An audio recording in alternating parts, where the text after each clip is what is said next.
ಈ ಸ್ಟಿಕ್ಕರ್ನ ನಿಮ್ಮ ಮನೆಗೇನಾದರೂ ಅಂಟಿಸಿದರೆ ನಿಮಗೆ ಗುಡ್ ನ್ಯೂಸ್ ಅಂತಲೇ ಹೇಳ್ಬೋದು. ಎಲ್ಲವೂ ಕೂಡ ಉಚಿತವಾಗಿ ಸಿಗುತ್ತೆ, ಮನೆಗೂ ಕೂಡ ಬರ್ತಾ ಇದ್ದಾರೆ. ಹಾಗಾದರೆ ಏನಿದು ಮಾಹಿತಿ, ಏನಿದು ಸ್ಟಿಕ್ಕರ್, ಎಲ್ಲ ಸಂಪೂರ್ಣವಾಗಿ ಈ ವಿಡಿಯೋದಲ್ಲಿ ನೋಡೋಣ. ಅದಕ್ಕೂ ಮುನ್ನ ನೀವು ಕೂಡ ನಮ್ಮ ರೈತ ಮಿತ್ರರಾಗಿದ್ದರೆ ತಪ್ಪದೆ ಈ ವಿಡಿಯೋವನ್ನು ಲೈಕ್ ಮಾಡಿ, ಹಾಗೆ ಕೊನೆವರೆಗೂ ವಿಡಿಯೋ ನೋಡಿ.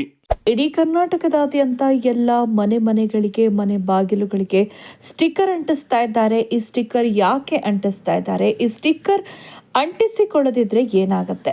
ಇದರಿಂದ ಸ್ಟಿಕ್ಕರ್ ಅಂಟಿಸಿರುವ ಮನೆಗೆ ಯಾವ ರೀತಿ ಲಾಭ ಆಗಲಿದೆ? ಈ ಸ್ಟಿಕ್ಕರ್ ಅಂಟಿಸಿದ ಮೇಲೆ ಯಾವೆಲ್ಲ ಪ್ರಯೋಜನಗಳು ದೊರೀತಾವೆ? ಸ್ಟಿಕ್ಕರ್ ಅಂಟಿಸಿರುವ ಮನೆಗಳಿಗೆ ಸರ್ಕಾರದಿಂದ ದೊರೆಯುವಂತಹ ಸೌಲಭ್ಯಗಳು ಏನು? ಈ ಸ್ಟಿಕ್ಕರ್ ನಲ್ಲಿ ಏನೆಲ್ಲ ಇದೆ? ಈ ಸ್ಟಿಕ್ಕರ್ ಯಾಕೆ ಅಂಟಿಸ್ತಾ ಇದ್ದಾರೆ? ಬನ್ನಿ, ಕರ್ನಾಟಕ ರಾಜ್ಯದ ಹಿಂದುಳಿದ ವರ್ಗಗಳ ಆಯೋಗವು ಇಡೀ ರಾಜ್ಯದ ಪ್ರತಿ ಮನೆಗಳಿಗೂ ಈ ಸ್ಟಿಕ್ಕರ್ ಅನ್ನ ಅಂಟಿಸ್ತಾ ಇದ್ದಾರೆ. ಈ ಸ್ಟಿಕ್ಕರ್ ಅಂಟಿಸುವ ಮೂಲಕ ರಾಜ್ಯದಾದ್ಯಂತ ಇದೇ ಸೆಪ್ಟೆಂಬರ್ ಅಂದ್ರೆ ಇದೇ ತಿಂಗಳಿನಿಂದ ನಿಮ್ಮ ಮನೆಗಳಿಗೆ ಬರ್ತಾ ಇದ್ದಾರೆ. ಇದೇ ತಿಂಗಳು ಸೆಪ್ಟೆಂಬರ್ 22ರಿಂದ ಇಡೀ ಕರ್ನಾಟಕದಾದ್ಯಂತ ಪ್ರತಿಯೊಂದು ಮನೆಗಳಿಗೂ ಭೇಟಿ ನೀಡ್ತಾ ಇದ್ದಾರೆ. ಬನ್ನಿ, ಇಷ್ಟಕ್ಕೂ ಈ ಸ್ಟಿಕ್ಕರ್ ಅಂಟಿಸೋದ್ರಿಂದ ಏನೆಲ್ಲ ಲಾಭಗಳು ದೊರೀತಾವೆ ಅನ್ನೋದನ್ನ, ಹಾಗೂ ಯಾಕೆ ಅಂಟಿಸ್ತಾ ಇದ್ದಾರೆ ಅನ್ನೋದನ್ನ ಕೂಡ ಸೇರಿದಂತೆ ಸಂಪೂರ್ಣ ಮಾಹಿತಿಯನ್ನ ತಿಳಿದುಕೊಳ್ಳಲು ವಿಡಿಯೋವನ್ನ ತಪ್ಪದೆ ಕೊನೆವರೆಗೂ ನೋಡಿ. ಹಾಗೂ ನಿಮ್ಮ ಮನೆಗೂ ಕೂಡ ಈಗಾಗಲೇ ಸ್ಟಿಕ್ಕರ್ ಅಂಟಿಸಿದ್ರೆ ವಿಡಿಯೋಗೆ ಈಗಲೇ ಒಂದು ಲೈಕ್ ಮಾಡಿ. ಕರ್ನಾಟಕ ರಾಜ್ಯ ಹಿಂದುಳಿದ ವರ್ಗಗಳ ಆಯೋಗವು ರಾಜ್ಯದ ಪ್ರಜೆಗಳ ಸಾಮಾಜಿಕ ಮತ್ತು ಶೈಕ್ಷಣಿಕ ಸ್ಥಿತಿಗತಿಗಳನ್ನ ಅರಿಯುವ ಬೃಹತ್ ಸಮೀಕ್ಷಾ ಕಾರ್ಯಕ್ಕೆ ಅಧಿಕೃತವಾಗಿ ಚಾಲನೆ ನೀಡಿದೆ.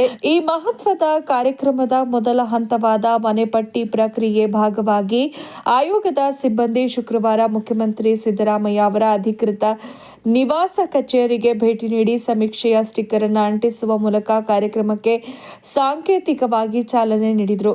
ಇನ್ನು ಸಮೀಕ್ಷೆ ಉದ್ದೇಶ ಏನು ಅನ್ನೋದನ್ನ ನೋಡೋದಾದ್ರೆ, ರಾಜ್ಯದಲ್ಲಿ ವಾಸಿಸ್ತಾ ಇರುವಂತಹ ಪ್ರತಿಯೊಂದು ಸಮುದಾಯದ ಸಾಮಾಜಿಕ, ಶೈಕ್ಷಣಿಕ ಮತ್ತು ಆರ್ಥಿಕ ಸ್ಥಿತಿಗತಿಗಳ ಬಗ್ಗೆ ವೈಜ್ಞಾನಿಕ ಮತ್ತು ನಿಖರವಾದ ಮಾಹಿತಿ ಸಂಗ್ರಹಿಸೋದು ಈ ಸಮೀಕ್ಷೆಯ ಮುಖ್ಯ ಉದ್ದೇಶವಾಗಿದೆ. ಈ ದತ್ತಾಂಶವನ್ನು ಆಧರಿಸಿ ಹಿಂದುಳಿದ ವರ್ಗಗಳನ್ನು ಗುರುತಿಸಲು ಮತ್ತು ಅವರ ಅಭಿವೃದ್ಧಿಗಾಗಿ ಮೀಸಲಾತಿ ಹಾಗೂ ಇತರ ಕಲ್ಯಾಣ ಯೋಜನೆಗಳನ್ನು ಹೆಚ್ಚು ಪರಿಣಾಮಕಾರಿಯಾಗಿ ರೂಪಿಸಲು ಸರ್ಕಾರಕ್ಕೆ ಸಾಧ್ಯವಾಗುತ್ತೆ.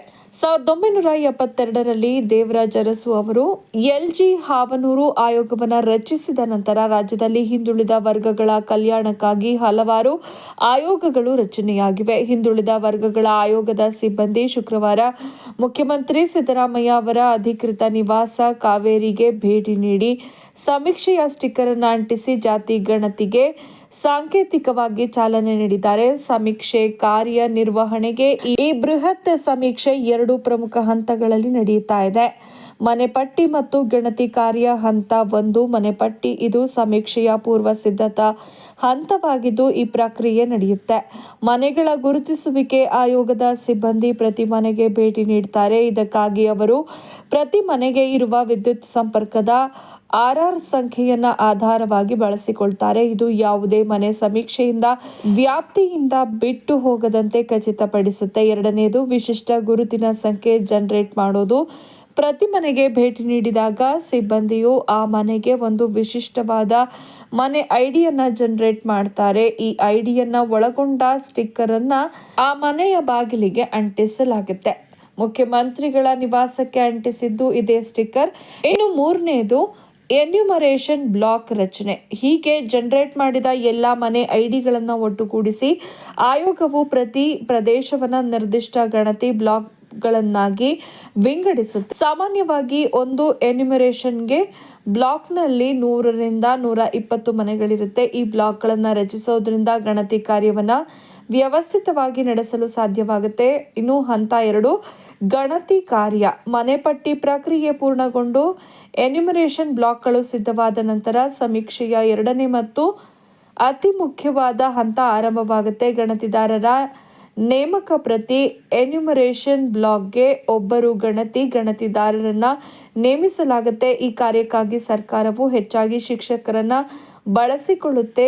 ಮಾಹಿತಿ ಸಂಗ್ರಹ. ನೇಮಕಗೊಂಡ ಗಣತಿದಾರರು ಇದೇ ಸೆಪ್ಟೆಂಬರ್ 22ರಿಂದ ತಮಗೆ ನಿಗದಿಪಡಿಸಿದ ಬ್ಲಾಕ್ನಲ್ಲಿ ಪ್ರತಿ ಮನೆಗೆ ಭೇಟಿ ನೀಡುತ್ತಾರೆ. ಅಲ್ಲಿ ಅವರು ಆಯೋಗವು ಸಿದ್ಧಪಡಿಸಿದ ಪ್ರಶ್ನಾವಳಿಯನ್ನ ಬಳಸಿ ಕುಟುಂಬದ ಪ್ರತಿಯೊಬ್ಬ ಸದಸ್ಯನ ವಿವರಗಳನ್ನು ಸಂಗ್ರಹಿಸುತ್ತಾರೆ. ಇನ್ನು ಹಂತ 3 ಸಂಗ್ರಹಿಸಲಾಗಿರುವಂತಹ ಮಾಹಿತಿ, ವೈಯಕ್ತಿಕ ಮಾಹಿತಿ, ಹೆಸರು, ವಯಸ್ಸು, ಲಿಂಗ, ಶೈಕ್ಷಣಿಕ ಅರ್ಹತೆ, ಉದ್ಯೋಗ, ಸಾಮಾಜಿಕ ಮಾಹಿತಿ, ಜಾತಿ, ಉಪಜಾತಿ, ಧರ್ಮ, ಮಾತೃಭಾಷೆ, ಆರ್ಥಿಕ ಸ್ಥಿತಿಗತಿ, ಆದಾಯದ ಮೂಲ, ಕುಟುಂಬದ ಒಟ್ಟು ಆದಾಯ, ಆಸ್ತಿಪಾಸ್ತಿ ವಿವರಗಳು, ಸರ್ಕಾರಿ ಸೌಲಭ್ಯಗಳು, ಕುಟುಂಬವು ಪಡೀತಾ ಇರುವಂತಹ ಸರ್ಕಾರಿ ಯೋಜನೆಗಳ ವಿವರ, ಎಲ್ಲ ಮಾಹಿತಿಯನ್ನ ಸಂಗ್ರಹಿಸಿ ಆಯೋಗವು ಅದನ್ನು ಕ್ರೋಢೀಕರಿಸಿ ವಿಶ್ಲೇಷಿಸಿ ಅಂತಿಮವಾಗಿ ಸರ್ಕಾರಕ್ಕೆ ವರದಿ ಸಲ್ಲಿಸಲಿದೆ. ಈ ವರದಿಯು ರಾಜ್ಯದ ಭವಿಷ್ಯದ ನೀತಿ ನಿರೂಪಣೆಯಲ್ಲಿ ಮಾತ್ರ ನಿರ್ಣಾಯಕ ಪಾತ್ರ ವಹಿಸುವ ನಿರೀಕ್ಷೆ ಇದೆ. ನೋಡಿದ್ರಲ್ಲ ಸ್ನೇಹಿತರೆ, ಈ ಬಗ್ಗೆ ನೀವೇನು ಹೇಳ್ತೀರಾ? ನಿಮ್ಮ ಅನಿಸಿಕೆ ಅಭಿಪ್ರಾಯಗಳನ್ನು ನಮಗೆ ಕಮೆಂಟ್ ಮೂಲಕ ತಿಳಿಸಿ. ಹಾಗೆ ಈ ವಿಡಿಯೋನ ಪ್ರತಿಯೊಬ್ಬರಿಗೂ ಶೇರ್ ಮಾಡಿ. ಅವ್ರಿಗೆ ಈ ವಿಡಿಯೋ ತುಂಬಾ ಯೂಸ್ಫುಲ್ ಆಗುತ್ತೆ. ಇಲ್ಲಿವರೆಗೂ ವಿಡಿಯೋ ನೋಡಿದ್ದಕ್ಕೆ ಧನ್ಯವಾದಗಳು. ಶುಭ ದಿನ.